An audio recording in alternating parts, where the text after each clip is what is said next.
My son was acting strange, so I faked a trip and put a camera in his office. At 7 p.m., the concierge called me. "Watch this now." What appeared on the screen almost made me fall off my chair. The betrayal hurt, but my response was even stronger. My name is Margaret Miller. I am 67 years old, and if I have learned one thing in this life, it is that mothers always know. Always. Even if they lie to our faces, even if they fake smiles, even if they swear everything is fine, we know. And I knew something was wrong with Stephen, my only son. The boy I raised alone after a heart attack took my Edward when we were barely 42. The boy for whom I worked double shifts at my tailoring shop to pay for his law school. The man who is now 38 years old, has a fancy office, and a wife who has never looked at me with true affection. It all started 3 months ago, subtleties that anyone would ignore, but for a mother, they are fire alarms. Stephen stopped coming on Sundays. Before, he would arrive religiously at 2 p.m., sit at the kitchen table, and devour my pot roast while telling me about his legal cases. He is a lawyer, just as he always dreamed, just as I dreamed for him while my fingers bled from sewing so many prom dresses. But suddenly, the excuses started raining down like it was hurricane season. "Mom, I have an important hearing. Sorry, Vanessa is not feeling well. Better next week, okay?" Next week never came. Then came the strange calls. I would call him in the afternoons, as I always did for 30 years, and he would answer with a tense, rushed voice. I heard murmurs in the background. Once, I swear, I heard Vanessa say something about speeding up the process before he hung up abruptly, inventing that he had bad signal. Process? What process? My maternal instinct started screaming. One Thursday afternoon, I decided to show up unannounced at his office. That office that was part of my house, the 2,000-square-foot condo I bought with the money from my business in the city. I lent it to him when he got married 5 years ago because he needed a professional space to receive clients. And I, as always, said yes. The foolish mother, the generous mother, the mother who never learns. I rang the bell. No one opened. I rang again. Silence. I took out my master key and entered. The office was empty, but on the mahogany desk that belonged to my husband, I saw scattered papers. I got closer. They were legal documents with my name. Margaret Miller. Words I did not completely understand. Mental capacity assessment, guardianship, asset transfer. My blood ran cold. I took a quick photo with my cell phone, put the papers back exactly as they were, and left with my heart pounding in my ears. I walked the 3 blocks to my apartment with trembling legs.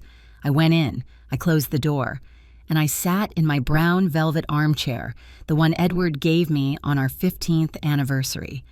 I did not cry, not yet, because something in me, something forged in years of widowhood and hard work, told me that this was just the beginning, that if I cried now, I would not have the strength for what was coming.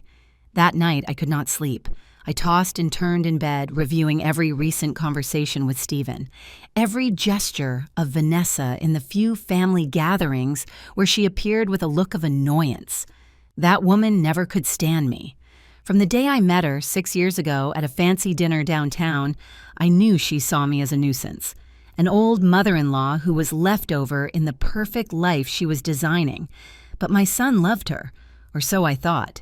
The next day, I called Stella, my friend for 40 years. We met at the farmer's market when we were both young mothers looking for the best fabrics. She was widowed before me and was always my counselor, my sister in life.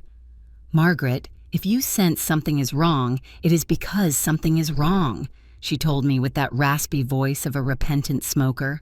"What are you going to do?" "I do not know yet," I lied, because I already knew.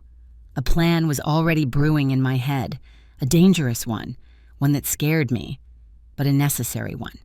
The following days, I watched Stephen like a hawk. I started noting his schedules, his calls, his lies. Little things that I ignored before now became evidence. Like when he said he had a meeting at 8 at night on a Tuesday. What lawyer has meetings at that hour? Or when Vanessa posted a photo on social media at an expensive restaurant the same day she was supposedly sick in bed. The pieces were starting to fit together, and the image they formed terrified me. But I needed proof, real proof, not just paranoid mother intuitions, as they would surely call me if I confronted them without solid evidence. It was then that the idea occurred to me, a crazy, risky, but effective idea. I was going to fake a trip. I was going to install cameras in the office, and I would discover what the hell was happening in my own house with my own son. Because if I am clear about one thing after 67 years in this world, it is that the truth always comes to light. Always. And I was going to make sure it came out before it was too late. Before they took everything I built with these wrinkled hands that now trembled with rage and fear. Planning a trap for your own son is like swallowing glass.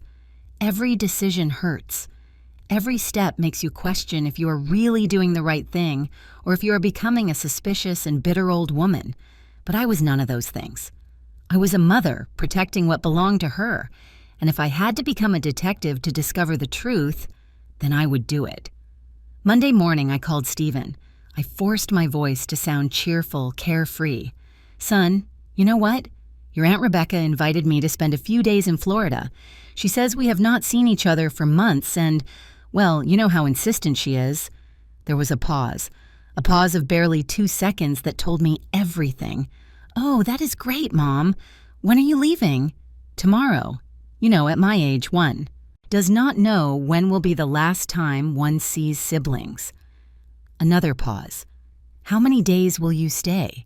There it was, the question that confirmed my suspicions. He did not ask if I needed anything. He did not offer to take me to the airport. He only wanted to know how long I would be away. 4 or 5 days, maybe a week if I feel comfortable. Perfect, Mom. Have a good time. Say hi to Aunt Rebecca. He hung up fast. Too fast. I stood looking at the phone with my heart crushed. My son had just rejoiced that his mother was leaving the city. At what moment did we get to this? But there was no time for sentimentality. I had work to do. That same afternoon, I went to an electronics store downtown. The boy at the counter, a skinny kid with thick glasses and a video game shirt, looked at me with skepticism when I explained what I needed. Ma'am, are you sure you want cameras with live streaming? Completely sure.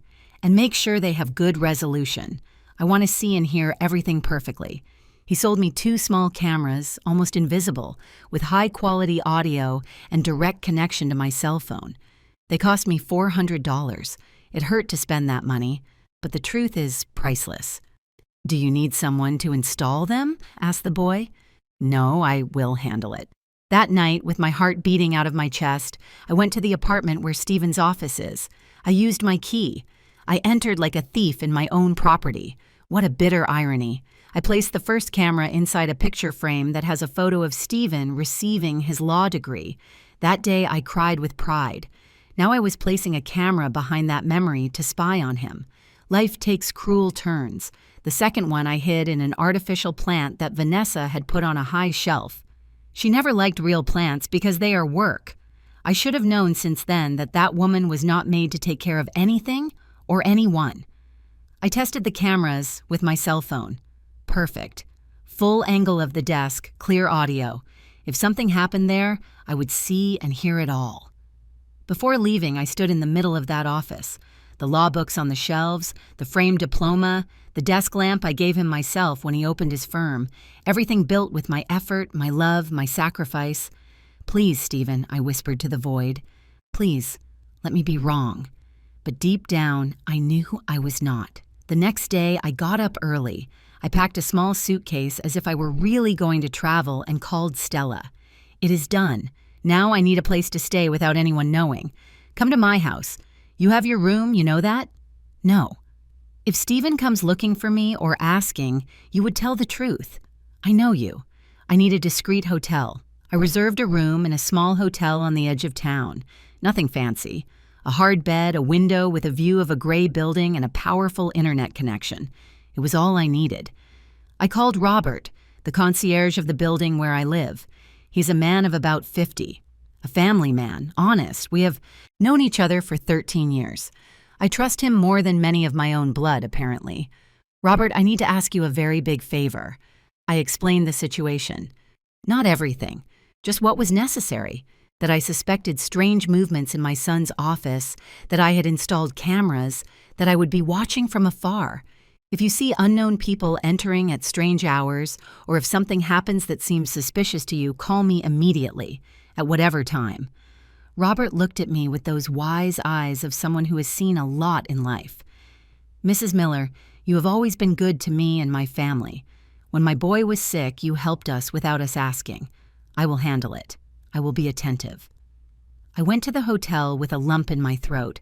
I messaged Stephen that I was already on the bus. He replied with a heart emoji, an emoji, not even words. The first 2 days, nothing out of the ordinary happened.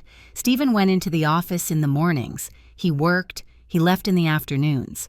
I watched the recordings on my cell phone like an obsessed woman, pausing every detail, looking for signs. Stella came to see me. She brought me homemade food because I barely tasted a bite. "Margaret, what if you find nothing? What if it is all in your head?" "Then I will be the happiest, crazy old lady in the world," I replied. But on Wednesday afternoon, something changed. I saw Stephen enter the office at 4. He looked nervous. He checked his cell phone every 2 minutes. At 5:30, he left and did not return. The hours passed. 6, 6:30, 6:45. Then my cell phone vibrated. It was Robert. "Mrs. Miller?" His voice sounded tense, urgent. A blonde woman just entered the office. "It is not your son's wife." And she entered with a man in a suit I do not know. They are carrying briefcases and he paused. "Your daughter-in-law, Vanessa, just arrived too." My breath stopped. "Are you sure?" "Completely. What do I do?" "Nothing. Do not do anything. Just thank you, Robert." I hung up with trembling hands. I opened the camera app on my cell phone, and then I saw it. What appeared on the screen almost made me fall off the chair. Vanessa was sitting at my desk in the leather chair I bought with my first big profit from the shop. She had a glass of wine in her hand as if she were in her own living room celebrating something. In front of her, a man of about 40-something, expensive gray suit, hair gelled back. He had that shark smile you recognize immediately, the smile of someone who makes a living taking advantage of others. And next to them, a blonde woman with folders under her arm. I did not know her. I had never seen her in my life. I turned the volume on my cell phone to the maximum. My hands were sweating so much the device almost slipped. "So we are clear, right?" said the man with a deep, authoritative voice. "The psychiatric evaluation is scheduled for next week. Dr. Stevens already has the instructions. He will diagnose advanced cognitive deterioration." Vanessa let out a laugh, a cold laugh that went through me like a knife. "And if the old lady refuses to go?" "She is not going to refuse. You tell her it is a routine checkup." At her age, they believe everything. They are like children. The blonde spoke for the first time. Nasal, annoyed voice. "How much is the entire property worth?" The man reviewed some papers. The condo where she lives, $850,000. This apartment where we are, $600,000. She has 2 commercial spaces for rent downtown that generate $4,000 monthly, and an investment account in the bank with approximately $200,000. He paused. In total, we are talking about assets close to $2 million. The air left my lungs. $2 million. The result of 35 years working from sun to sun, of sewing until my fingers bled, of saving every penny, of investing intelligently, of getting up at 5 in the morning for decades. And these miserable people said it as if it were money found on the street. Vanessa leaned back in the chair, my chair, with a smile of satisfaction.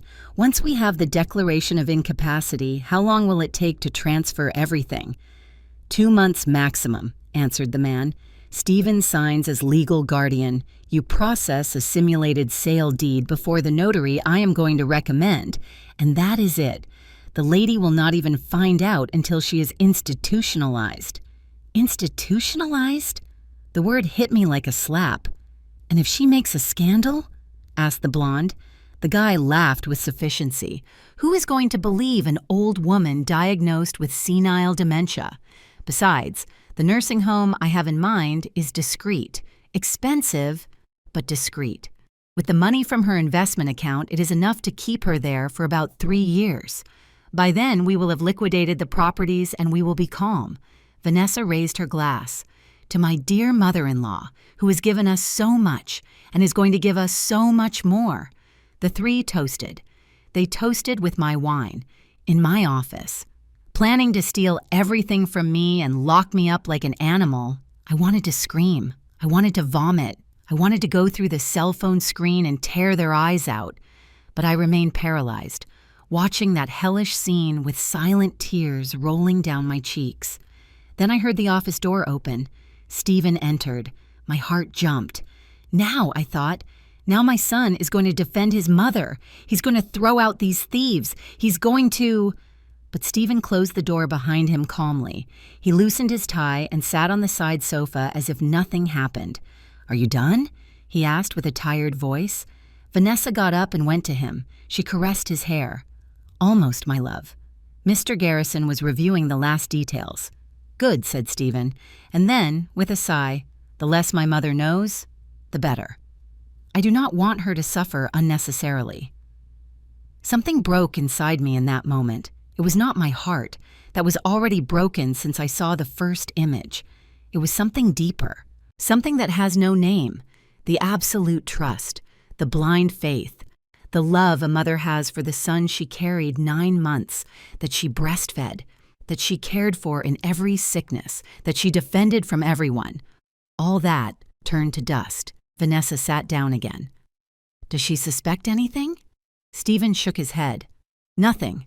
In fact, she is happy in Florida with my aunt. She sent me a message saying she might stay the whole week." They laughed. The 4 of them laughed. And I was still there, in that cheap hotel room, with the cell phone trembling in my hands, watching how my son, planned my destruction. Mr. Garrison took out a folder. "I need us to sign my fee contract. It is $45,000. $15,000 now. The rest when the property transfer is concrete." Vanessa did not hesitate a second.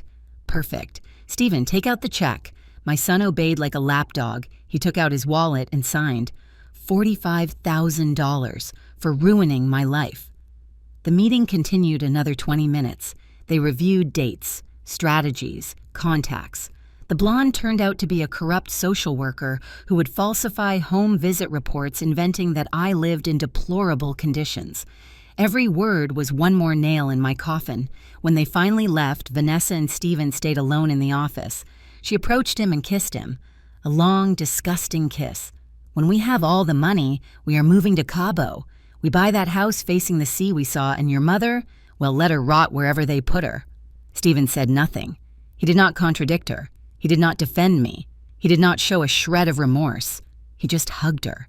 And there, in that treacherous hug, I understood that I had lost my son a long time ago, probably since the day that Viper entered his life and filled his head with ambition and evil.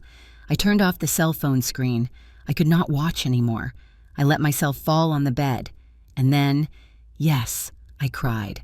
I cried like I had not cried since the day I buried Edward. I cried for the boy I hugged the first time, for the boy who gave me flowers with his first paycheck, for the man who swore he would always take care of me. I cried for the mother I was, and for the fool I continued being. But after crying for 3 hours, something changed. I dried my tears. I washed my face. I looked at myself in the mirror, and that 67-year-old woman with deep circles under her eyes and gray hair returned a look I had not seen in years. A war look. They made a mistake, I told my reflection. They made a mistake with me, because if I learned anything from my years of widowhood and struggle, it is that a woman who built an empire from scratch does not let herself be destroyed without a fight. And I was just getting started. I did not sleep that night, nor the next, nor the one that followed. I stayed in that hotel room reviewing the recordings again and again, every word, every gesture, every damn smile of complicity between those vultures. I took notes, names, dates, amounts, everything they mentioned. Mr. Maurice Garrison. I looked him up on the internet. He had an office downtown, specialized in estate law and successions. In the photo on his website, he appeared with that same shark smile. The online comments were contradictory. Some satisfied clients, others accusing him of shady practices. A clear pattern. The man had no scruples. The blonde was Caroline Miller, not related to me, social worker with a professional license but with a doubtful history. I found a news article from 2 years ago where she had been investigated for falsifying documents in an inheritance case. They never proved anything, but the shadow was there. And Dr. Stevens. That one was harder to track. There were 3 psychiatrists with that last name in the city, but only one had a private clinic uptown and offered discreet evaluations for seniors. Every day I watched the recordings. Stephen came and went from the office. Sometimes alone, sometimes with Vanessa. They reviewed papers. They made calls. They planned my funeral while I was alive. One afternoon, 6 days after starting my trip, I captured something that froze me to the bones. Vanessa entered the office alone. She looked nervous. She started looking through the desk drawers with desperation. She took out folders, documents, messed up everything. She was talking to herself. Or rather, she was talking on the phone with wireless headphones. No, baby, I cannot find them. Yes, I am sure there has to be a will here. What? No, Stephen does not know I am looking. He thinks everything is going to turn out perfect with the doctor thing. Baby? Was she calling someone baby who was not my son? I turned up the volume more. I got so close to the screen, my nose almost touched it. Well, of course I love him. But this is money, Richard. 2 million. With that, you and I can go wherever. No, he is not going to suspect anything. He's an idiot. A useful idiot who signs where I tell him. My stomach turned. My daughter-in-law was not only robbing me, she was cheating on my son and using him as a tool for her plan. I kept listening. Once we have the money, I divorce him. I invent that he mistreated me or something like that. Anyway, after committing the old lady, he is going to be left with so much guilt, he will not even fight. And you and I take off to Madrid as we planned. Madrid, Richard, a whole life designed on the ruins of mine. Vanessa finally found what she was looking for, a green folder that I kept with my important documents. She opened it, read it, and smiled. I have it, the will. It is all in Stephen's name, just as we thought. Perfect. That makes everything easier. She took photos of every page with her cell phone. Then she put everything back exactly as it was and left. I stayed looking at the blank screen with a hole in my chest. My son was not the brain of this. He was one more victim, a puppet manipulated by a woman who never loved him, who only saw in him a path to my money. But that did not absolve him, because he had chosen to believe her over trusting me. He had chosen to sign documents, hire that corrupt lawyer, plan my confinement. Victim or not, he had betrayed his mother. I called Stella. I needed to talk to someone before going crazy. Margaret, come to my house. Now. You cannot keep being locked up there. I went. I drove my old 2008 Corolla that I have had since Stephen entered college. That car has taken me everywhere. I never wanted to change it. Stephen always told me to buy something better, something more dignified for someone of my economic position. Now I understood why. It was not for my comfort. It was because he was ashamed that his mother drove a car from 17 years ago. I arrived at Stella's house past 9 at night. She opened the door and immediately hugged me. There, in the arms of my friend of 40 years, I allowed myself to crumble a little. I know everything, I told her. It is worse than I imagined. I told her every detail while we drank coffee in her kitchen. She listened in silence with her face getting paler. That ungrateful bastard, she murmured when I finished. Stella never swears. That she said it now made me feel validated in my rage. And now what are you going to do? Fight, I said with a firmness I did not know I still had. I am going to fight with everything. You need a lawyer, a good one. I know, but it has to be someone who does not know Stephen, someone who is not in his circle. Stella stood thinking. Then she snapped her fingers. Arthur. Who? The son of Matilda, my neighbor from years ago. He's a lawyer, specialized in asset fraud and family law. Good, honest. And above all, he has no relationship with your son's legal world. The next morning, I was sitting in Arthur's office, a man of about 50, bald, with thick glasses and a kind smile that inspired immediate trust. I showed him everything: the videos, the audio recordings, the names, the dates. He reviewed every file with professional attention, taking notes in a hardcover notebook. When he finished, he took off his glasses and looked me directly in the eyes. "Mrs. Miller, what you have here is pure gold in legal terms. Clear evidence of conspiracy to commit fraud, falsification of documents, and what is more serious, an attempt at asset stripping through false declaration of incapacity." He paused. "These people can go to jail." A knot formed in my throat. "Including my son?" Arthur sighed. "Your son signed checks, participated in planning meetings, and according to what you show me, was aware of the general plan. Yes, he is also implicated, although—" He hesitated. "He seems more like a minor accomplice than the brain of the operation." "He is a manipulated idiot," I said with bitterness. "But he is an idiot who is going to lock me in a nursing home." "Exactly, and that cannot be forgiven just because they deceived him." Arthur leaned back in his chair. "Now you have two paths. One, we report everything immediately to the district attorney. There are sufficient elements for them to issue arrest warrants. Your son, your daughter-in-law, and the accomplices would be arrested in a matter of days. And the other path? The other is more strategic. We let them continue with their plan up to a certain point, we watch them, collect more evidence, and when they are about to complete the fraud, there we stop them. With their hands in the cookie jar, as they say. The sentence would be much more severe." I remained silent, processing. "What do you recommend?" Arthur leaned forward. "It depends on what you want to achieve, ma'am. Legal justice or poetic justice?" That question resonated inside me. Legal justice was cold, fast, bureaucratic. Poetic justice was something else. It was looking them in the eyes. It was letting them feel they won, to then snatch it all away. It was teaching them a lesson they would never forget. "Poetic," I said finally. "I want them to feel the same as I felt when I saw them planning my destruction." Arthur smiled. Not a happy smile. A warrior's smile before battle. "Then we are going to need patience, and it is going to hurt, because you are going to have to act in front of them as if you knew nothing. I can do it. Are you sure? You are going to have to hug your son knowing what he plans.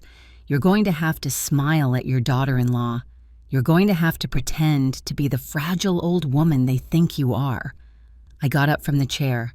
At my 67 years, with arthritis in my knees and gray hair on my head, I felt stronger than ever. "Arthur, I sewed dresses for 30 years. I smiled at unbearable clients. I worked sick. I buried my husband and kept going alone. I raised a son being a widow. I built a fortune of $2 million from scratch." I looked at him firmly. "I can pretend whatever is necessary." He nodded with respect. "Then let's start." Returning home was like entering a cemetery. Everything looked the same, but nothing felt the same. The ivory walls I painted 3 years ago. The brown velvet sofa where Edward and I dreamed of the future. The dining table where we celebrated every birthday of Stephen. Everything contaminated now with the poison of betrayal. I arrived on a Sunday afternoon, as we had planned with Arthur. It had to look natural, a tired old woman returning from visiting her sister. Stephen arrived half an hour after I let him know. He rang the bell, although he has keys. That hurt me, as if it were no longer his house, as if I were a stranger whose door had to be knocked on. I opened with a smile that cost me every muscle in my face. "Son, how good to see you." He hugged me, and I had to hug him back. I had to inhale the scent of his expensive cologne, feel his arms around me, and pretend I did not know that those same arms had signed my sentence. "How did it go, Mom? How is Aunt Rebecca?" "Good, good. You know how she is. Talking nonstop. Lie upon lie." I had not gone to Florida. Rebecca did not even know about this macabre theater. Stephen sat in the living room. I served him the iced tea he has always liked. We acted like a normal mother and son, as if there did not exist a corrupt lawyer waiting for $45,000 to destroy me. "Mom, Have you felt okay? I do not know. Lately I see you tired. There it was, the bait, the beginning of the trap. Arthur had warned me that they would start to plant the idea that I was sick, confused, senile. Well, yes, son. Sometimes I feel a little forgetful. The other day I did not remember where I had put my glasses. I was wearing them. Lie. I have the memory of an elephant. But he needed to hear that. I saw how his eyes lit up barely, a gleam almost imperceptible. The confirmation that his plan was on the right track. You should go to the doctor, Mom. Get some studies done. Oh no, you know I do not like doctors. But it is important, please. For me. For you. Everything was for him, never for me. Well, if you say so. In fact, I know an excellent doctor. Dr. Stevens. He does very complete geriatric evaluations. There was the name. The corrupt psychiatrist who would diagnose me as demented. Geriatric? I pretended to be offended. I am not that old, Stephen laughed. A fake, hollow laugh. It is just a checkup, Mom. To prevent. It is okay. We will talk about that later. I changed the subject. I asked him about his work, about Vanessa. Every answer was a lie wrapped in another lie. He stayed barely 40 minutes. He had things to do. He always had things to do when it came to his mother. When he left, I collapsed on the sofa. My legs were trembling. Acting in front of him had been harder than I imagined. I grabbed the silver locket I always wear around my neck. Inside is the photo of Edward and me on our wedding day. We were so young, so full of dreams. Forgive me, my love, I whispered to the photo. Forgive me for not raising our son better. The following days were calculated torture. Vanessa started visiting me, something she never did. She arrived with a face of fake concern and poisoned words disguised as affection. Mother-in-law, Stephen told me you have been forgetful. How do you feel? Good, dear, just things of age. I hated calling her dear, but I had to do it. She sat in my living room, drank my coffee, and studied every one of my movements like a scientist observing an experiment. One afternoon, while I pretended to look for my keys that I had lost, I had them in my purse, I saw her taking discreet photos of the house with her cell phone, surely to show them to the corrupt social worker as evidence that I lived in clutter. But my house was spotless, as always. 2 weeks after returning from Florida, Stephen came back with the doctor topic. Mom, I already got you an appointment with Dr. Stevens. It is this Friday at 11. This Friday? But You have nothing, Mom. And it is important, please. The way he said please sounded more like an order. It is okay. Arthur had prepared me for this. I would go to the appointment. I would let the fraudulent doctor do his little theater, but I would bring my own surprise. Friday arrived. Stephen picked me up. He took me to a private clinic uptown. Everything elegant, modern, impersonal. Dr. Stevens was a man of about 60. Gray hair, perfectly combed, pristine, white coat. He received me with a professional smile. Mrs. Miller, nice to meet you. Come in, please. Stephen tried to enter with me. I prefer it to be alone for protocol, said the doctor. My son stayed in the waiting room. Once alone, Dr. Stevens changed completely. The smile became mechanical. We are going to do some simple tests, ma'am. Just answer calmly. He asked me silly questions. What day is today? What year are we in? Who is the president? I answered everything perfectly. I saw the frustration on his face. Then he started with tricky questions. Do you remember what you had for breakfast? Do you know how you got here? Do you recognize the people who take care of you? No one takes care of me, doctor. I live alone and I manage perfectly. He wrote things in his notebook, things I could not see. Then he asked me to draw a clock. I did it perfectly. He asked me to repeat a list of words. I repeated them all. He asked me to subtract by sevens from 100. I did it without making a mistake. Every test I passed was a pebble in his shoe. Finally, he sighed. Ma'am, do you handle your own finances? Yes. Do you take important decisions alone? Always. Does your son help you with anything? My son has his life. I have mine. I saw how he clenched his jaw. I was not following the script they had paid him to write. Good, Mrs. Miller. I'm going to send the results to your son in a few days. To my son? Not to me. Well, he was the one who requested the evaluation. But I am the patient. Awkward silence. You are right. I will send them to both. Lie. I knew he would send me a fake diagnosis of advanced cognitive deterioration. I left the office. Stephen got up immediately. How did it go? Good. The doctor is very kind. Lie for lie. We were all lying. This family had become a nest of vipers. On the way back, Stephen was quiet. I knew what he was thinking. He was calculating how much time was left until the fake diagnosis arrived and they could take the next step. When we arrived at my house before I got out, he took my hand. Mom, you know I love you, right? I stayed, looking at those eyes I helped open for the first time 38 years ago. Those eyes that looked at me with infinite love when he was a baby. That looked for me when he had nightmares. That cried on my shoulder when he lost his first love. At what moment did those eyes learn to lie? I know my son, but I did not know anymore. I did not know anything about this man who carried my dead husband's last name and acted like a stranger. I got out of the car, I entered my house, I closed the door, and there, leaning against the cold wood, I finally let out the sob I had been holding back. I cried for the son I lost, for the family that never really existed, for the years I wasted believing that love was enough. But when I ran out of tears, I dried my face, poured myself a glass of water, and called Arthur. I already went to Dr. Stevens, and I did all the tests perfectly. He looked frustrated. Good, that means they are going to have to falsify the diagnosis more obviously. Better evidence for us. How much more time do I have to pretend?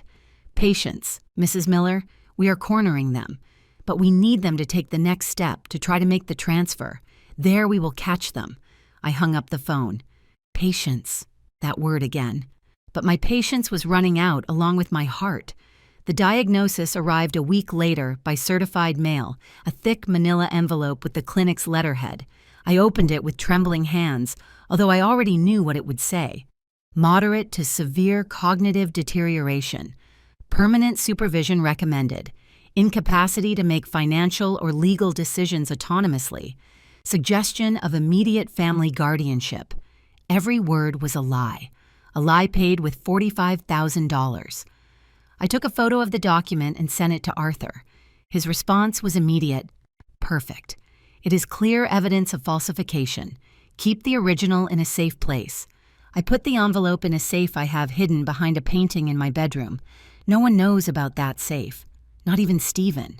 Inside are all my important documents. Deeds, will, insurance policies, and now the proofs of my son's betrayal. 2 days later, Stephen arrived with Vanessa. It was Saturday afternoon. I was making pot roast, as I did every Saturday since Stephen was a child.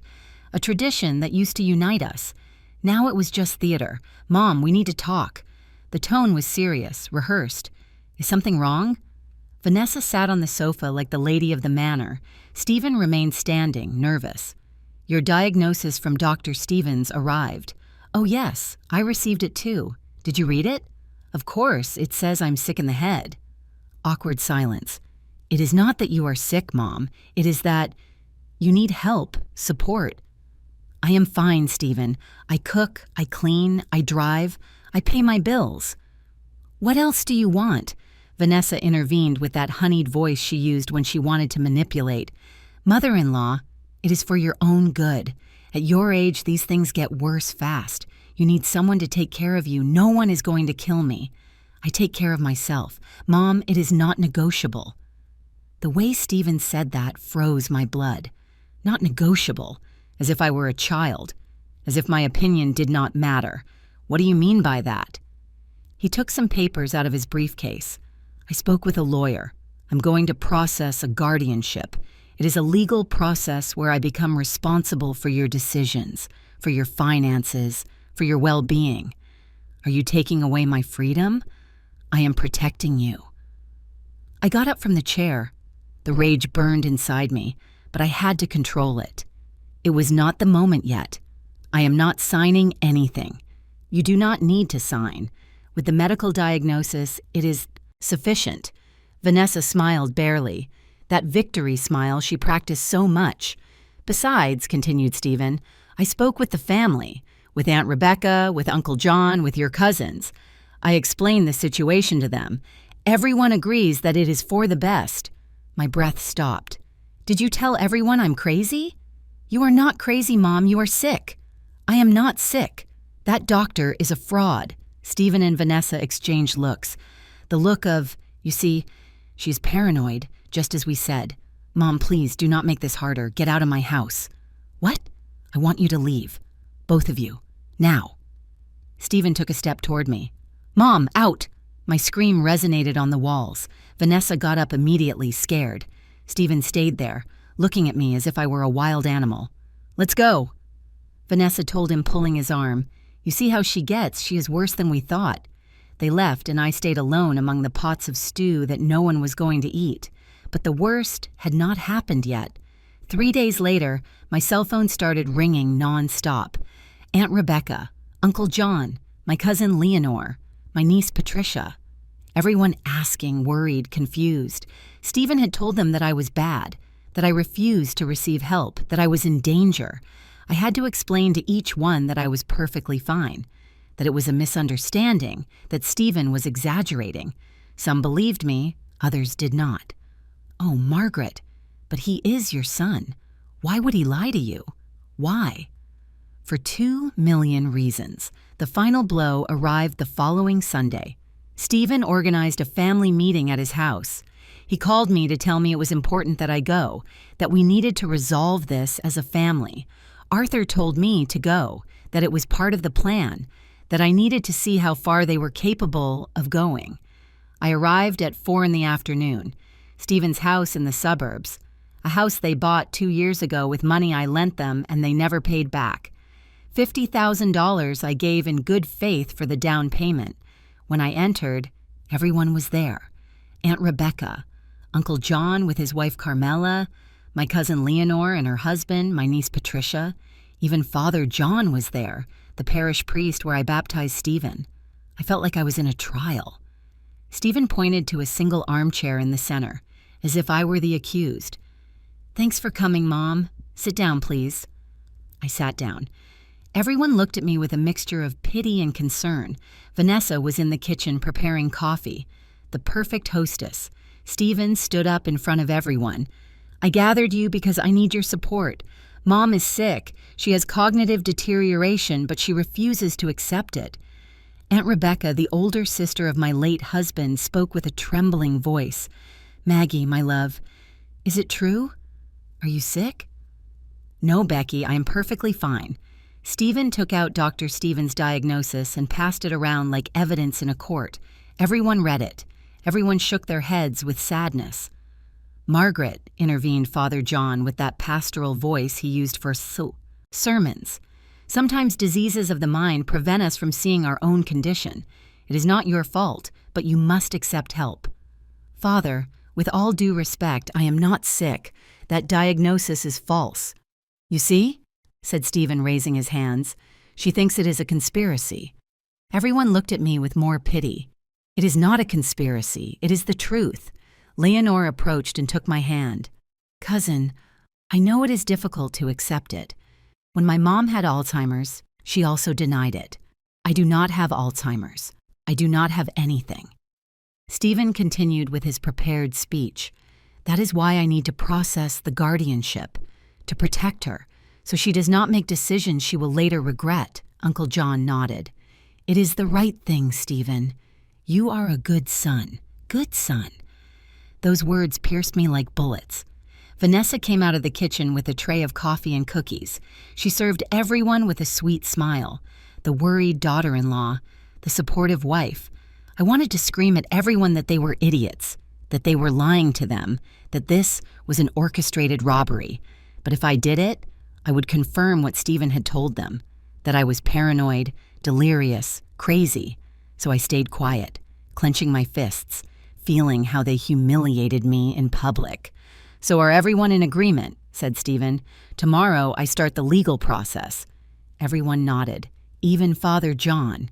It is for your own good, Margaret, repeated Rebecca. For my own good. Everything was for my own good. I got up from the armchair. "Where are you going, Mom?" "I am leaving. I have nothing else to do here. But we just served coffee." "I do not want your coffee. I do not want your pity. And I do not want your betrayal." I walked toward the door. No one stopped me. Everyone let me go, thinking I was a confused old woman having a tantrum. I got into my Toyota. I closed the door. And there, in the parking lot of my son's house, with the afternoon falling over the city, I allowed myself to cry from humiliation. They had exposed me. They had judged me. They had condemned me without hearing me out. And the worst part, they had done it with the blessing of my own family and a priest. I drove back home with tears in my eyes. I almost crashed twice because I could not see well. When I arrived, I locked myself in my bedroom. I turned off my cell phone, and I lay down in the dark. That night, I did not have dinner. I did not watch television. I did not do anything. I just stayed there, staring at the ceiling, feeling like the loneliest woman in the universe. But at some point in the early morning, something changed inside me. The pain transformed into something darker, more powerful. Fury, pure fury, burning, relentless. I got out of bed. I turned on the light. I looked at myself in the mirror, and that 67-year-old woman with swollen eyes and messy hair was no longer the same. She was no longer the suffering mother. She was the warrior, and the war was just beginning. I cried for 3 days, 3 full days where I barely left the bed, where the phone rang and I did not answer, where the food remained untouched in the kitchen. Stella came to knock on the door on the 3rd day. She used the emergency key I gave her years ago. She found me sitting in the living room armchair, staring into the void, with uncombed hair and the same clothes from Sunday. "Margaret, for God's sake." She sat next to me. She said nothing else. She just hugged me, and I clung to her like a castaway to a life preserver. They humiliated me, Stella, in front of everyone. They treated me as if I were crazy. "I know, my love, I know." And no one defended me. No one. She pulled away to look me in the eyes. "Then defend yourself as you have done all your life." She was right. I had buried my husband and kept going. I had built a business from nothing. I had raised a son alone. I had survived things that would kill other people. And now was I going to let myself be destroyed by an ungrateful son and his viper wife? No. I got up from the armchair. I went to shower. I washed my hair. I put on clean clothes, and I called Arthur. "I need to see you today. Now." An hour later, I was in his office. This time, I was not going as a scared victim. I was going as a general planning a battle. "Mrs. Miller, are you okay?" "No, but I am going to be. Tell me everything. What is next in your plan?" Arthur opened a thick folder. "While you were processing, I was investigating, and I found interesting things." He took out several documents. First, Vanessa. Your daughter-in-law has a record. 7 years ago, she defrauded her previous partner in another state. She took $30,000 from him and disappeared. He never sued her because he was ashamed. I felt a dark satisfaction run through me. "How did you find that out?" "I have contacts. The point is that your daughter-in-law is a professional scammer. Your son is not her first victim. He took out more papers. Second, I found this Richard guy, Richard Miller, 35 years old, gym instructor, and effectively he is Vanessa's lover. They live together in an apartment uptown that she rented 4 months ago. Your son has no idea." "They live together?" "That is right. She tells Stephen she goes to the gym 3 times a week. In reality, she spends those nights with Richard. Every revelation was one more nail in Vanessa's coffin. Third, and this is important, Vanessa has debts. A lot of debts. Credit cards in the red, unpaid personal loans. She owes approximately $58,000. Does my son know? No. She's been paying the minimums with the money he gives her for household expenses. Arthur closed the folder and looked at me seriously. "Mrs. Miller, this woman plans to steal everything from you, leave your son, and go to Spain with the lover. Your son is just a means to an end." Something stirred inside me. Yes, Stephen had betrayed me, but he was also a victim of this woman. Or that is what I wanted to believe, to not accept that my son was equally guilty. And Mr. Garrison? That is another case. Maurice Garrison has several open files with the Bar Association for unethical practices. They have never sanctioned him because he is slippery. But this time we have him. What do you recommend I do? Arthur leaned on his desk. They are going to try to get you to sign transfer documents. Probably this week. They are going to pressure you using the fake diagnosis and family concern. When that moment comes, you sign. What? You sign. But before, you and I are going to go to a real notary, one I know, and we are going to make a notarized declaration that you are being coerced. We are going to record your testimony. It is going to demonstrate that you are completely lucid, and later, when you sign the fake documents, we will have absolute proof of fraud, and then we arrest them all, with irrefutable evidence. Will my son go to jail? Arthur did not lie. Probably, unless he cooperates against the others. I stayed silent, processing that. My son in jail. Was that what I wanted? I need to think about it. I understand, but we do not have much time. They are going to speed up the process after what happened on Sunday. He was right. The following days were a whirlwind of secret activity. I went with the notary Arthur recommended, Mr. Henderson, a 70-year-old man with impeccable reputation. In front of him and 2 witnesses, I gave my full testimony. I narrated everything: the conspiracy, the recordings, the corrupt doctor, the humiliating family meeting. They did mental capacity tests on me. I passed them all perfectly. Mrs. Miller, said Mr. Henderson after 2 hours, you are more lucid than people half your age. This is going to be legally recorded. If anyone tries to declare the opposite, this notarized act denies it. He gave me certified copies. I kept them in my safe along with the other evidence. I also hired a private investigator, a discreet man named Mike, whom Arthur knew. I want photos of Vanessa with her lover, video, if possible. I want irrefutable evidence.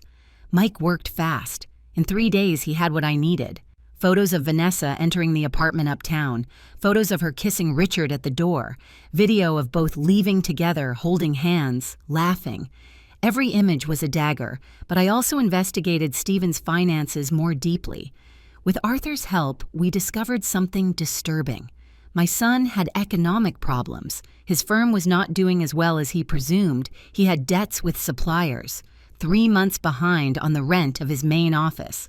And the worst, he had taken out a loan of $85,000 6 months ago that was about to expire. That is why he needed my money with such urgency. It was not only for ambition, it was for necessity. That information gave me a different perspective. It did not justify anything, but it explained it. One night, while I reviewed all the collected material, Stella came to visit me. How do you feel? Stronger, clearer. Did you decide what you are going to do? I stared at the photos scattered on my table. Stephen signing the check for Garrison. Vanessa kissing Richard. The fake diagnosis. The debt documents. I am going to give them enough rope to hang themselves. Stella smiled with sadness. Sounds like there is no turning back. There is not. I let them humiliate me once. There will not be a second time. Thursday afternoon, as Arthur had predicted, Stephen called me. Mom, we need you to come tomorrow to sign some documents. What documents? Guardianship papers and some bank papers to protect your assets. To steal my assets, he meant to say. Is it necessary? Yes, Mom, it is for your own good. That for your own good again. It gave me nausea. It is okay. At what time? At 11, at Mr. Garrison's office. I will send you the address. Is the notary going to be there? Yes. Everything is going to be legal, I promise you. Promises of a liar. I hung up and called Arthur immediately. It is tomorrow. They are going to try to make me sign. Perfect. I will be close with the authorities. I will bring a real notary and an officer from the district attorney's office. The moment you sign those fraudulent documents, we enter. And if I regret it? Are you going to regret it? I stayed silent. I thought about the 38 years I dedicated to raising Stephen, the sleepless nights when he was sick, the sacrifices, the unconditional love. I thought about the family meeting where they humiliated me, about the fake diagnosis, about the way they planned to lock me up. No, I said firmly, I am not going to regret it. Then see you tomorrow. And Mrs. Miller? Yes, it is going to hurt. Even when you win, it is going to hurt. It already hurts, Arthur. It already hurts. That night, I did not sleep. I spent it sitting in the brown velvet armchair, holding the locket with Edward's photo. My love, I whispered. Tomorrow I am going to do something I never imagined. I am going to report our son. Forgive me if it is a mistake, but I cannot let them destroy me. Not after everything we fought to build. I felt as if Edward answered me, not with words, but with a sensation of peace. He would have done the same. He never would have let anyone, not even his son, trample on me. I woke up with irritated eyes but a clear mind. I dressed in my best clothes, a brown suit I made myself 2 years ago, pearl earrings, the silver locket, comfortable shoes but elegant. If I was going to face my traitors, I would do it with dignity. Before leaving, I looked at myself in the mirror one last time. Margaret Miller, I said out loud, today you take back your life. And I left my house heading toward justice. Mr. Garrison's office was downtown in one of those glass buildings where everything shines but nothing is real. I arrived 10 minutes before 11. Arthur had told me to arrive on time, not to give signs of suspicion. In the parking lot, I checked my purse. I had my ID, my glasses, and a small rosary that belonged to my mother. Not to pray, to have something of hers with me in this moment. I went up to the 12th floor. The elevator doors opened to an elegant reception. Marble floor, modern furniture, a young receptionist with a plastic smile. Good morning, I am here to see Mr. Garrison. Name? Margaret Miller. She checked her computer. Yes, they are waiting for you. Go ahead, please. Conference room 2. I walked down a long hallway. My heels resonated against the floor. Every step brought me closer to the decisive moment. I opened the conference room door. Everyone was there. Stephen, standing by the window, Vanessa, sitting with a face of fake worry, Mr. Garrison with his shark smile, and an older man I did not know, with a leather briefcase. Mom, good thing you arrived. Stephen approached to give me a kiss on the cheek. I had to make a superhuman effort not to push him away. Sit down, please, said Garrison, pointing to a chair. I sat down. Everyone arranged themselves around the table like vultures around a corpse. Mrs. Miller, began Garrison with a professional voice, today we are going to formalize the guardianship of your son over your assets. It is a simple procedure, we just need some signatures. And who is he? I asked, pointing to the older man. He is the public notary, Mr. Frank Underwood. He's going to certify that everything is done according to law. Fake notary, surely. Or bought. This Underwood guy nodded with a serious face. Garrison took out a stack of documents. First, this is the guardianship document. It establishes that due to your medical condition, your son Stephen will remain as your legal guardian. He passed me the sheets. I read fast. Everything was there. The declaration of incapacity based on the fake diagnosis. The transfer of decision power. The authorization for Stephen to move my money. And if I do not want to sign? Tense silence. Stephen spoke with a soft voice. Mom, we already talked about this. It is for your own good. Besides, intervened Vanessa, we already discussed it as a family. Everyone agrees. I stayed silent. I pretended to doubt.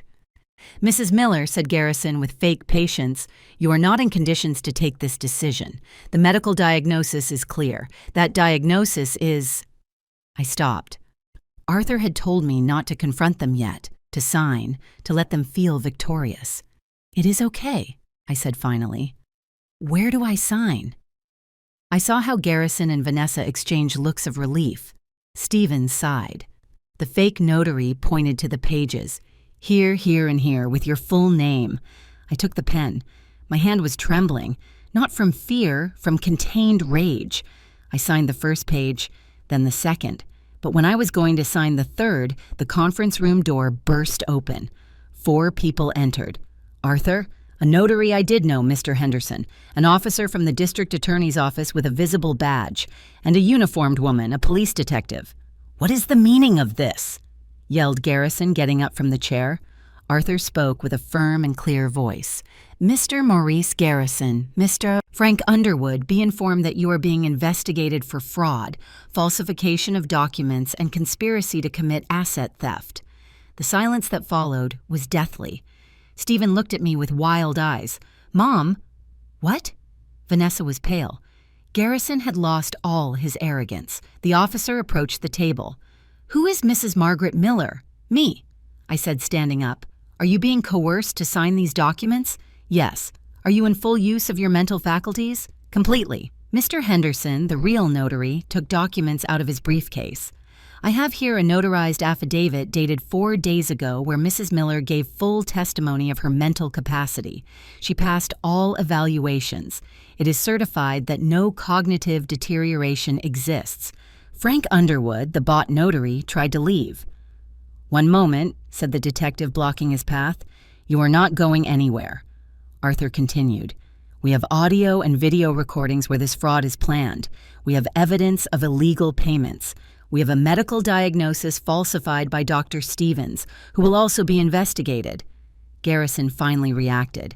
This is a misunderstanding. We were only stealing $2 million? It is not a misunderstanding, counselor. It is a felony. Stephen kept looking at me as if I were a stranger. Mom, you knew. All this time, I repeated. Since you set foot in this trap. Vanessa got up abruptly. This is ridiculous. Stephen, do not stand there. Call your lawyer. I am a lawyer, murmured my son with a broken voice. Then defend us. Defend me. There it was, the moment of truth. Arthur took out more documents. Mrs. Vanessa Miller, do you recognize these photographs? He put on the table the photos of her with Richard, kissing, hugging, entering the apartment together. Stephen's face changed from shock to absolute devastation. What is this? Vanessa paled even more. Stephen, I can explain. Can you explain why you are kissing another man? It is a montage. She did it. Your mother invented it all. Arthur put more evidence on the table. We also have bank records that demonstrate that Mrs. Vanessa has debts for $58,000, debts she has been hiding, and we have transfers to a certain Richard Miller for smaller amounts that total approximately $12,000 in the last 4 months. Stephen let himself fall into the chair. He put his hands to his head. My God, my God. The officer took out his notebook. I need everyone to remain here while we take statements. Mr. Garrison, Mr. Underwood, you have the right to remain silent and to an attorney. This is illegal, protested Garrison, recovering some voice. You cannot enter like this. We have a court order. The officer showed a document, signed this morning by a judge. You are being formally investigated. Garrison collapsed in his chair. The detective began taking photos of the fake documents on the table, evidence that would be used in the trial. I was still standing, watching how everything crumbled in front of me. Vanessa tried to approach Stephen. My love, listen to me. This is not what it looks like. He pushed her away with a brusque gesture. Do not touch me. Do not you dare touch me. Stephen? How long? How long have you been deceiving me? She did not respond. She just started crying. Fake crocodile tears. Arthur approached me. Are you okay, Mrs. Miller? Yes, I lied. I was not okay. I was destroyed inside, but I was standing, and that was the only thing that mattered. Stephen finally looked at me. There were tears in his eyes. Mom, I did not know that she... You did not know? You did not know she planned to rob me? You did not know you signed a check for $45,000 for a corrupt lawyer? You did not know they wanted to lock me in a nursing home? I thought... She told me it was for your own good, that you were sick. I am not sick, Stephen. I never was, and deep down you knew it. He lowered his gaze. I had debts. The firm is broke. You needed my money, so you planned to rob me. It was not like that. I thought I would return everything later. I laughed, a bitter laugh without joy. After locking me up? After declaring me crazy? After taking away my freedom? Silence. The officer intervened. Mr. Stephen Miller, we also need your statement. You appear as an accomplice in several documents. My son covered his face with his hands. And I, after 38 years of being a mother, felt something break definitely between us. The officer began asking formal questions. Garrison asked for a lawyer. Underwood was sweating profusely. Vanessa did not stop crying. I stayed there, standing by the window, watching the city spread out below, and I thought, I won. But it does not feel like victory. It felt like a funeral. The following 3 hours were a controlled chaos of statements, documents, and phone calls. They transferred us all to the district attorney's office. Gray rooms, uncomfortable chairs, smell of old coffee and stale papers. They took me to a separate room. Arthur remained by my side the whole time. A district attorney, Ms. Sanchez, took my full statement. I narrated everything from the beginning. I showed the recordings, the photos, the fake documents, the affidavit that demonstrated my mental capacity. She listened with professional attention, taking notes on her computer. Mrs. Miller, this is a solid case. We have sufficient elements to proceed against all involved. All? Your son, your daughter-in-law, Mr. Garrison, Mr. Underwood, and we will also issue an arrest warrant against Dr. Stevens. Hearing your son on that list pierced my chest. Will he go to prison?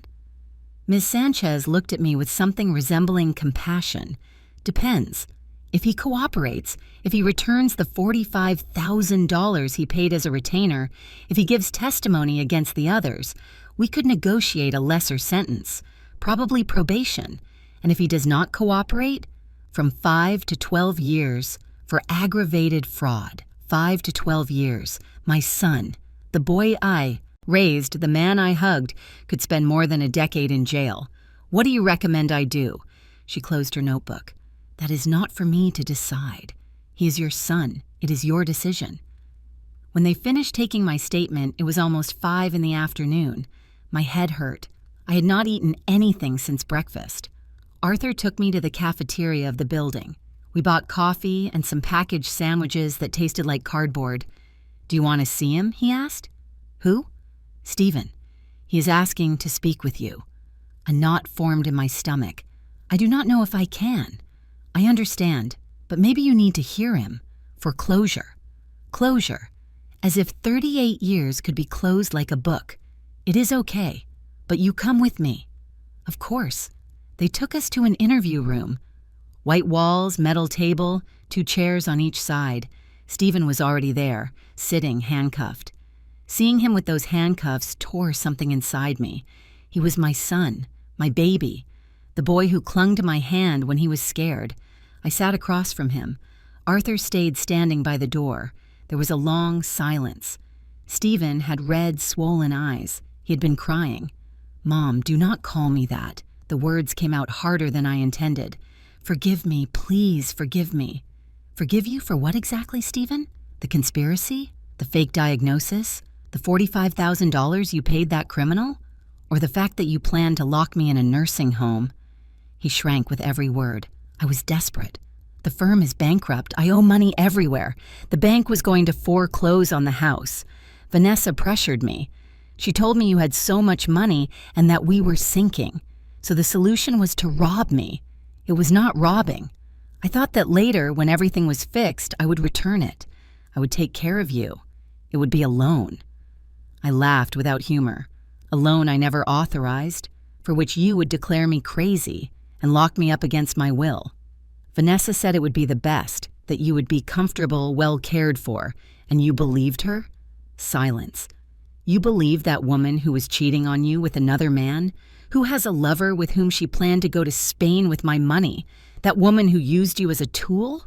Stephen sobbed openly. I did not know. I swear to you I did not know.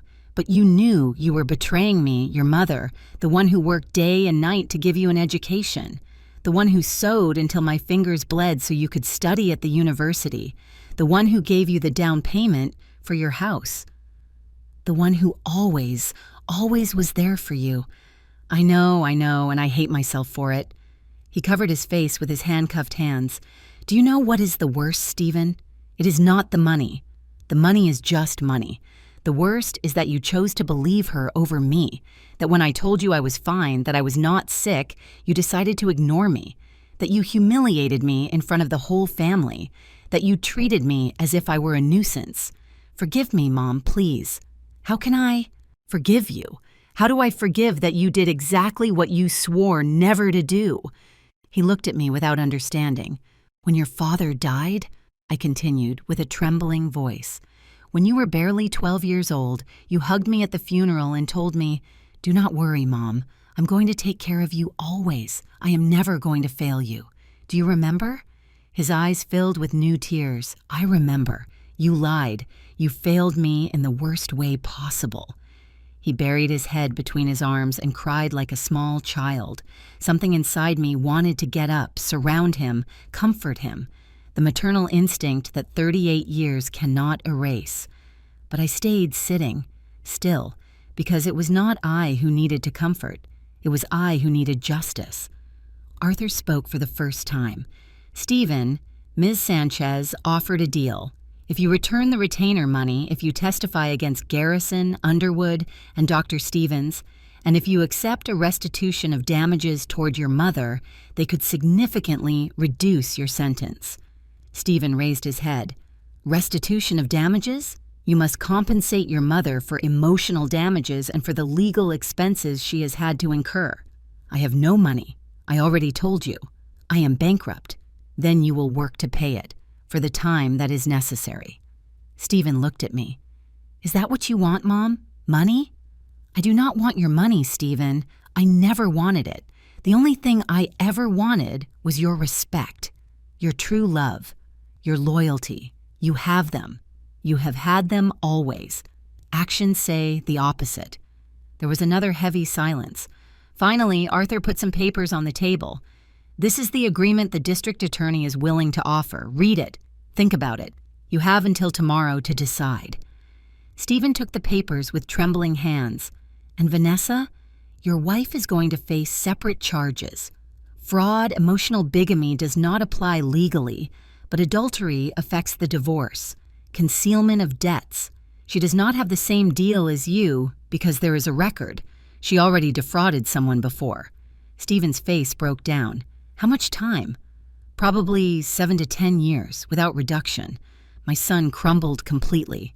"And my daughters? What is going to happen to Ashley and Chloe?" I froze.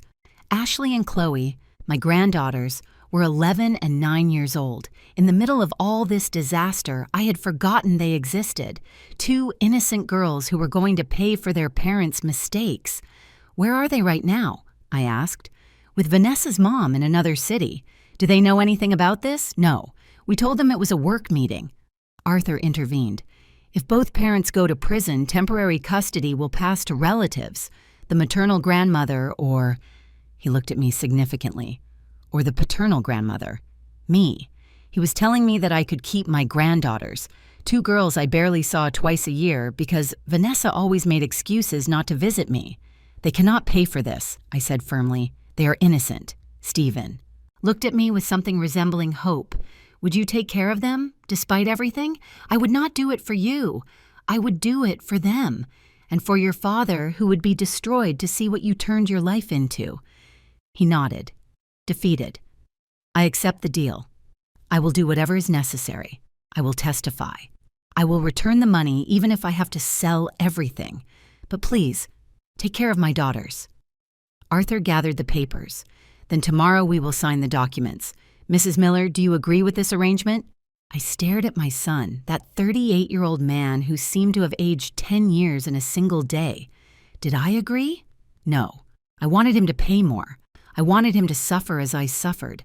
But I also wanted my granddaughters to have even one of their parents available eventually. I agree, but with one additional condition. Which one? When you get out of this, when you pay everything you owe, I do not want to see you for a year, a full year where you do not come near me, where you rebuild your life in silence. And later, maybe, we can talk about if it is possible to forgive." Stephen closed his eyes. "Are you banishing me? I am giving you time and space to reflect on the man you became and the man you should be." He nodded slowly. "It is okay. I accept it." I got up from the chair. I had nothing more to say. "Mom." I stopped at the door, but I did not turn around. I am sorry. I am sorry for everything, and I am going to spend the rest of my life trying to make it up to you. You do not make it up to me, Stephen. You make it up to your daughters. Become the father they deserve. You already failed as a son. I left that room with my back straight and my eyes dry. But when I got to Arthur's car, when I sat down and closed the door, finally I allowed myself to cry. I cried for the son I lost, for the family that was destroyed, for the granddaughters I would have to raise at 67. I cried for everything that could be and never was.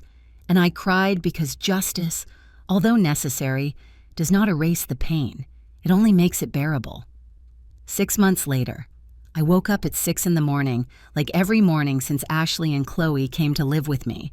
The girls slept in the room that used to be my sewing workshop.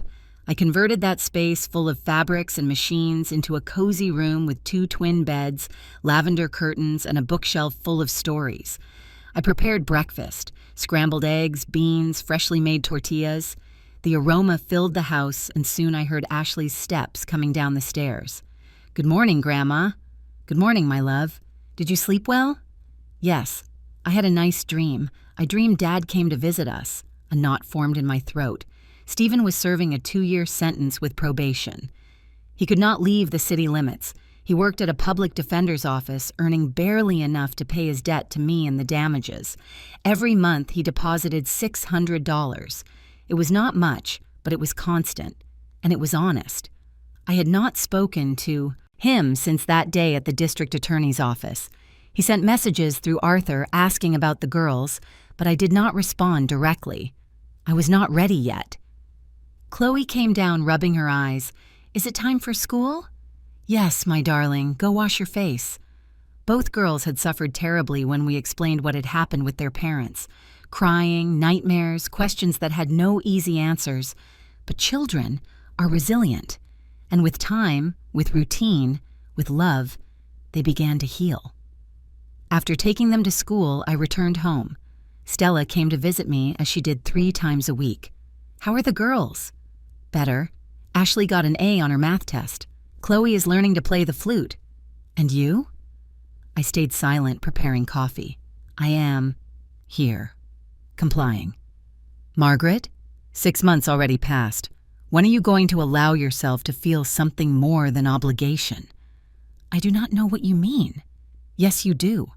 You are raising those girls as a duty, not as a joy. You get up, you feed them, you take them to school, you do homework with them, but you do not smile." She was right.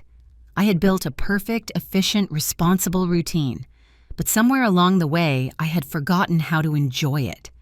I do not know if I can, Stella. Every time I look at them, I see Stephen. I see his betrayal. They are not his betrayal. They are innocent. I know. That is why I am taking care of them. But taking care of them is not the same as loving them, and they feel it. Those words hurt me because they were true. That afternoon, when I picked up the girls from school, instead of going straight home, I took them to the park. "Really, Grandma?" asked Chloe with bright eyes. "Really. We are going to buy ice cream and feed the ducks." We spent 3 hours there, running, laughing. Chloe showed me how to make flower crowns. Ashley told me about the boy she likes in her class. And for the first time in 6 months, I felt something warm in my chest. It was not complete happiness, but it was a start. A week later, Arthur called me. "Mrs. Miller, we have news." "What happened?" Vanessa was sentenced. 9 years of effective prison, without possibility of reduction for the next 4 years. 9 years. That woman who planned to destroy me would be locked up almost a decade. And Garrison? 7 years. Underwood, 5.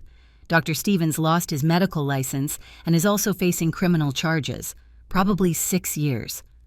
Everyone paying. Everyone facing consequences. "How does it feel?" asked Arthur. "I do not know. I thought I would feel victorious, but I just feel tired." "It is normal. Justice does not always bring immediate peace. Sometimes it only brings closure." Closure. That word again. 2 weeks later, a letter arrived at my house. Sender, Stephen Miller. I left it on the kitchen table for 3 days without opening it. Ashley saw it one morning. "Grandma, is it from Dad?" "Yes." "Are you not going to read it?" "Not yet." "Why not?" How do you explain to a 11-year-old girl that sometimes forgiveness requires more strength than you have available? "Because I am still angry with your dad." "I was angry too," said Ashley with a maturity that did not correspond to her age. "But I miss talking to him." That night, after putting the girls to bed, I finally opened the letter. It was long, 3 handwritten pages with Stephen's handwriting that I knew so well. It began with apologies, pages of apologies, acknowledging every mistake, every lie, every betrayal. Then he talked about his process, about how he was going to therapy, about how he was learning to see the signs of manipulation he ignored with Vanessa, about how he had hit rock bottom and from there was trying to rebuild himself. And at the end, he wrote something that broke me. "Mom, I do not ask you to forgive me. I do not deserve your forgiveness. I only ask that when you see my daughters, when you hug them, when you take care of them, remember that once I was also that innocent child, and that somewhere inside the man who betrayed you there still exists the son who loved you, who has always loved you, who just lost the way in the most horrible way possible. I do not need you to love me again. I just need you to know that everything I am doing now, every day of honest work, every dollar I return to you, every moment I spend reflecting on my mistakes, I do it because although you no longer consider me your son, I will never stop considering you my mother. And no one can take that away from me, not even myself with my unforgivable mistakes." I cried reading those words. Not because I forgave him, not yet, but because I recognized some truth in them. The next day, I wrote him a response letter, short, direct. "Stephen, I received your letter. I read it completely. I am not ready to see you, nor to talk to you, but I want you to know that Ashley and Chloe are fine. They are healthy, happy, going to school. I am giving them what you and Vanessa could not give them, stability. I do not write this to hurt you, but so you know that while you work on rebuilding your life, I am working on rebuilding theirs. Maybe someday we can talk. Maybe someday I can look at you without feeling this crack in my chest. But that day is not today. Keep paying your debt. Keep working on yourself, and when the 12 months we agreed on have passed, we will see what is possible. Margaret." I did not sign as mom. I still could not. The months kept passing. The girls grew. Ashley turned 12, and we celebrated at home with cake and her friends. Chloe lost her first tooth, and we kept it in a special box. I resumed my sewing shop. I started accepting small jobs, party dresses, alterations, embroidery.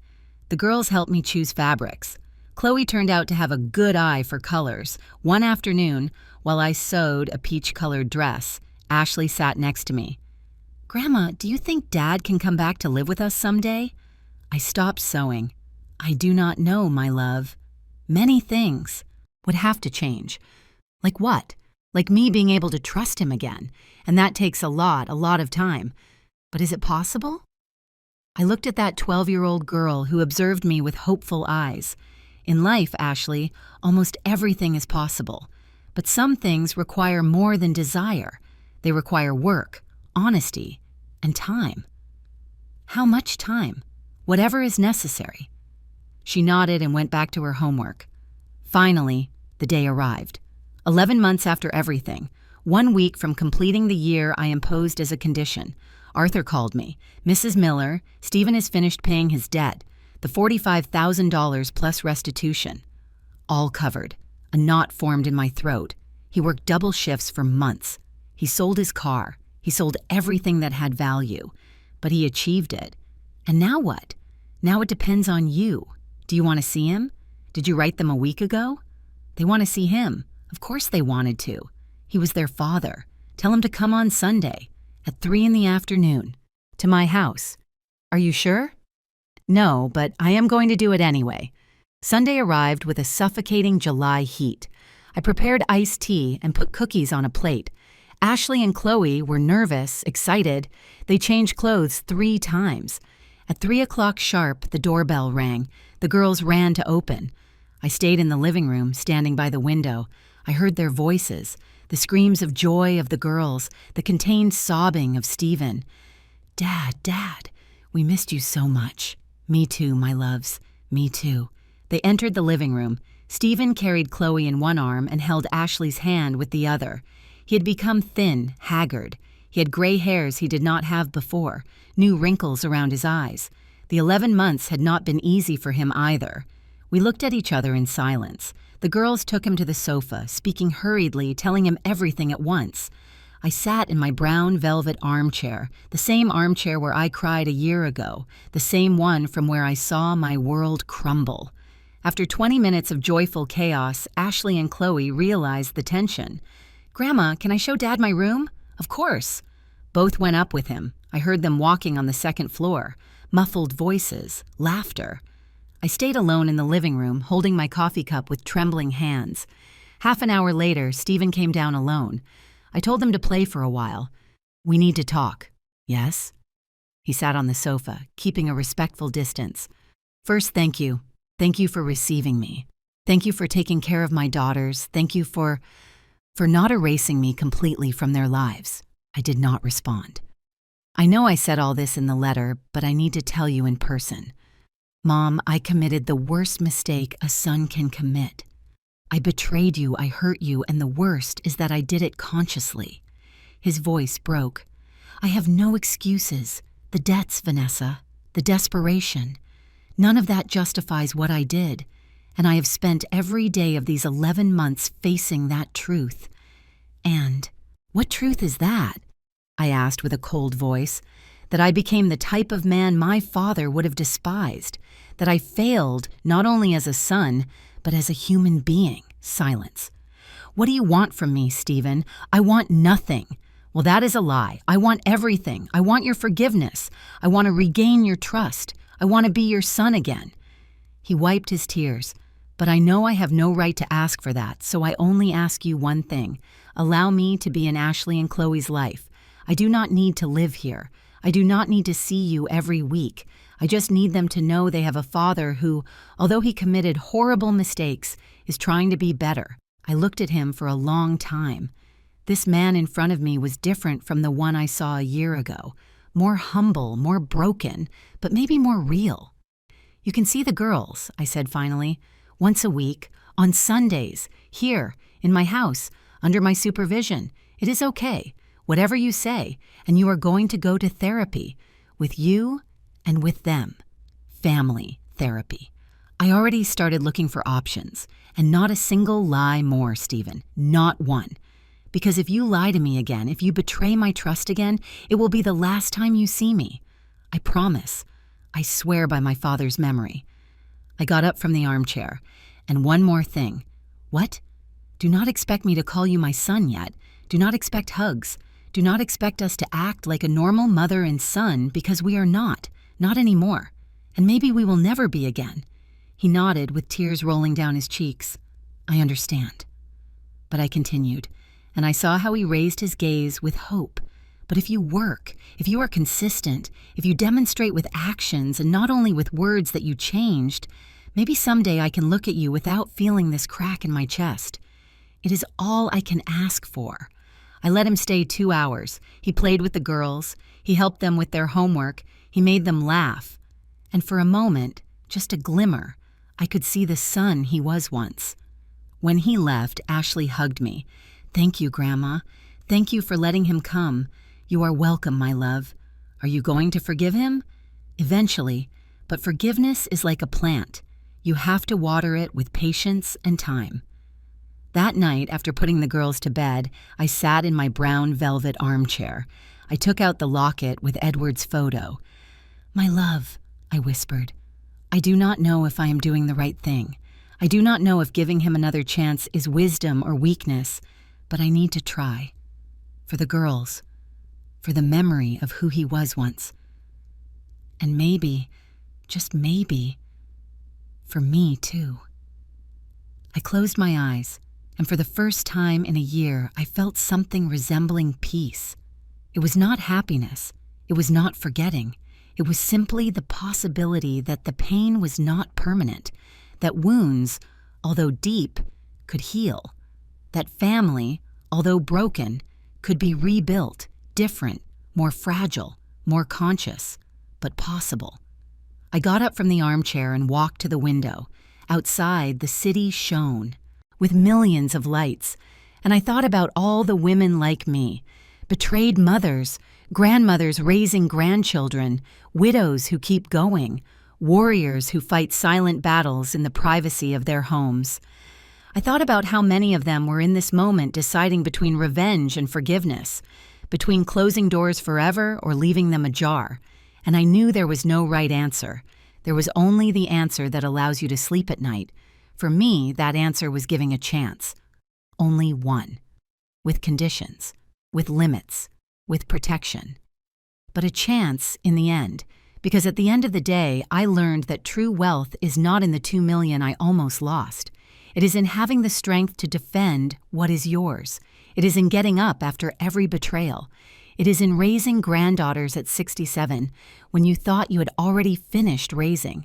It is in looking your son in the eyes and saying, "You hurt me, but you did not destroy me." And above all, it is in knowing that your dignity was never up for negotiation, that no one can take from you unless you allow it. Epilogue and final reflection. 2 more years passed. Stephen kept every promise. Every Sunday at 3 o'clock sharp. Family therapy every 15 days, honest work, total transparency. Slowly, very slowly, the crack began to close. It did not disappear. Scars never disappear completely, but it stopped hurting every time I saw him. One Sunday, while I prepared dinner, I realized I had smiled when I heard his voice greeting the girls. It was a small moment, insignificant for anyone, but for me, it was everything, because it meant I was healing, and if I could heal, anyone could. Ashley is now 14 years old. She wants to study law like her dad, but to defend people, not to scam them. She says with that brutal honesty of teenagers. Chloe is 12, and she discovered she loves to sew. She helps me in the shop. She says when she grows up, she wants to have her own clothing brand. Stephen opened a small legal advice office for seniors. He helps people like me protect their assets. He works practically for free. He says it is his way of repairing, even minimally, the damage he caused. Vanessa will get out of prison in 5 years. The girls go to visit her once a month. I never accompany them. There are limits I do not cross. And I am still here, in my house uptown, sewing, raising, living. Sometimes they ask me, "Did you forgive him completely?" And the honest answer is, enough. I forgave him enough so the girls have a present father. Enough so family gatherings are not battlefields. Enough to sleep peacefully at night. But not enough to forget. And maybe that is the biggest lesson I learned. Forgiving does not mean forgetting. It means letting go of the need for revenge without letting go of the memory of what happened. Because that memory is what protects you. It is what keeps you alert. It is what reminds you that dignity is defended. Always. If my story reached your heart, if something resonated with you, leave me your comment. Tell me where you are listening from. Share if you ever had to choose between forgiveness and justice. Like if you believe mothers deserve respect. And subscribe to keep listening to real-life stories of real women who faced impossible battles and came out ahead. Because in the end, that is the only truth that matters. Dignity is not inherited. It is defended. And once you learn to defend it, no one, absolutely no one, can take it away from you. Not even your own son. The end.